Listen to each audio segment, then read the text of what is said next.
నీకు వాగ్దానం ఇచ్చిన దేవుడు నమ్మదగినవాడు, నిన్ను విడువడు, నిన్ను ఎడబాయడు. ప్రభుయేసుక్రీస్తు నామంలో మీ అందరికీ నా హృదయపూర్వక వందనాలు. వీడియో చూస్తున్న ప్రతి ఒక్కరూ లైక్ చేయండి, షేర్ చేయండి, సబ్స్క్రైబ్ చేసుకోండి. మీ ప్రాబ్లం ఏదున్నా, మీ సమస్య ఏదున్నా కామెంట్ ద్వారా మాకు తెలియజేయండి. తప్పకుండా మీ అందరి కోసం మా సంఘం అంతా కలిసి ప్రార్థన చేస్తాం. యేసయ్య తప్పకుండా మీ ఎడల అద్భుతం చేస్తాం. చదువుకుందాం. ఈ ఉదయకాలం ప్రభువు నీకు ఇస్తున్న శ్రేష్టమైన మాట, అద్భుతమైన మాట. 62వ కీర్తన 12వ వచనం. ప్రభువా, మనుషులందరికీ వారి వారి క్రియల చొప్పున నీవే ప్రతిఫలం ఇచ్చుచున్నావు, కాగా కృప చూపుటయో నీతి. దేవునికి స్తుతి కలుగును గాక. వారి వారి క్రియల చొప్పున తప్పకుండా ప్రతిఫలం ఇచ్చేది ఏ మనుషులు కాదండి, ఏ అధికారి కాదు, సర్వాధికారి అయిన ప్రభుయేసుక్రీస్తు మాత్రమే. వారి ప్రవర్తన బట్టి, వారి నడకను బట్టి, వారు చేసే పనిని బట్టి, వారి ప్రవర్తన అంతటినీ ప్రభు చూస్తుంటాడు. కాబట్టి ఎవరి ప్రవర్తన బట్టి వారికి ప్రతిఫలం ఇచ్చే దేవుడు. నువ్వెట్టున్నావో మనిషికి తెలియకపోవచ్చు, నువ్వెట్టున్నావో నీ పక్కింటి వారికి తెలియకపోవచ్చు, కానీ ప్రభువుకు అన్నీ తెలుసు. ఆయన అందరినీ చూస్తున్న దేవుడు, అందరినీ పరిశీలన చేస్తున్న దేవుడు. నువ్వేం చేస్తున్నావు, ఏం చూస్తున్నావు, ఎక్కడికి వెళ్తున్నావు అన్నది అన్నీ కూడా చూస్తున్న దేవుడు యేసయ్య. ఆయన చూస్తున్న దేవుడు కాబట్టి నీకు ప్రతిఫలం ఇచ్చే దేవుడు కూడా ఆయన. మనం అనుకుంటాం ఆయనకేం తెలుసులే, ఆయన చూడట్లేదులే, ఎక్కడో ఉన్నాడులే అనుకుంటామండి. ఆయన నిత్యము నీతో ఉన్నాడు, నిన్ను చూస్తున్నాడు, నిన్ను గమనిస్తున్నాడు. మర్చిపోతుంది. ఎందుకంటే సదాకాలం నీతో కూడా ఉన్నానని వాగ్దానం ఇచ్చాడు మనకి. మర్చిపోతాడా? విడిచిపోతాడా? విడిచిపోడు, నిన్ను మర్చిపోడు. నిన్నెన్నడూ ఎడబాయని దేవుడు. ఆయన నీతో మాట్లాడుతున్నాడు. నీ ప్రవర్తన బట్టి నీకు ప్రతిఫలం ఇస్తాడు. ఈరోజు నీ ఇంట్లోకి అనేక సమస్యలు వస్తున్నాయా? బాధలు వస్తున్నాయా? పోరాటాలు ఎక్కువయ్యాయా? గొడవలు ఎక్కువయ్యాయా?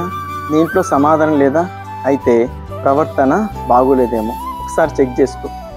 నువ్వు దేవుని సన్నిధికి వెళ్ళి ఆరాధించే నీవు దేవుని ఎదుట దైవ దృష్టికి మంచి వారుగా ఉండడానికి ఆయన అన్నీ ఇస్తాడండి.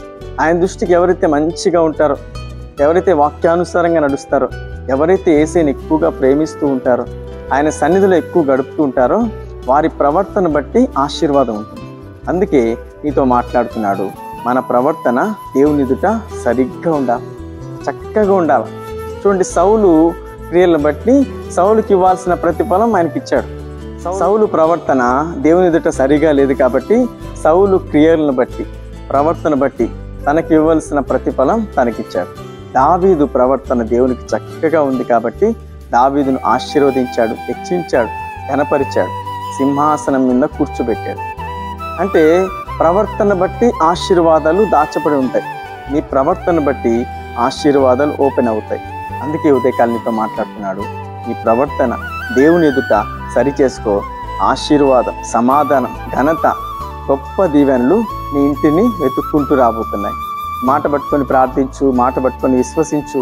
ఈ మాట నమ్మి మంచి తీర్మానం తీసుకో. ఈరోజు ఈ వాగ్దానం నీ జీవితంలో నెరవేర్చి ఈరోజంతా ప్రభు నీకు తోడై ఉండి నడిపించును గాక. ఆమేన్. కళ్ళు మూసుకొని ప్రార్థనలు ఏకీభవించండి. మీ అందరి కోసం నేను ప్రార్థన చేయబోతున్నాను. మహాపరిశుద్ధుడా, మహోన్నతుడు అయిన యేసయ్యా, నీకు స్తోత్రములు.